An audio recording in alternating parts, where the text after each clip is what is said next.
2 years ago, Ahmad Rahami's father Mohammed says he called the FBI to report his son was a terrorist, an accusation the father would later recant. On Tuesday, Mohammed told reporters he didn't know what his son was planning. When you see in your family, you feel yourself to what's going on with that. Right. Did you know that your son was doing this? No. You had no idea? No idea. The bombing in New York is just one of the crime scenes linked to Rahami. Law enforcement officials say they have evidence tying him to 4. County prosecutors charged Ahmad Rahami with 5 counts of attempted murder. He now also faces federal terrorism charges for the bombings that injured nearly 30 people. There's an old saying in the police and in the law enforcement, just because you make an arrest, that's not where the investigation stops, and a lot of times that's where the investigation starts.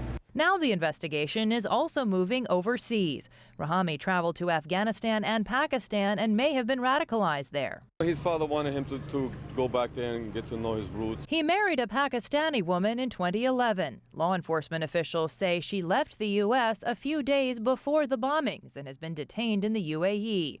U.S. investigators are trying to get permission to speak with her. He may have drawn inspiration from the 2013 Boston Marathon bombings.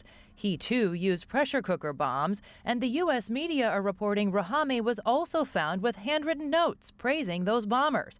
Also, the 2009 Fort Hood shooter and the American-born cleric and al-Qaeda recruiter, the late Anwar al-Awlaki. I saw him like 2 weeks ago. I said hello to him. I spoke to him. How you doing? How's your daughter? How's everything? He looked a little stressed out, but nothing of a concern. Rahami provided plenty of clues for investigators. They say they lifted his DNA and fingerprints from the scene of the Manhattan bombing. Surveillance cameras recorded his uncovered face at 2 of the crime scenes in New York.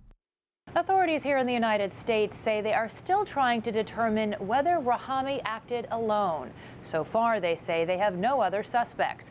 Jessica Stone, CCTV, Washington.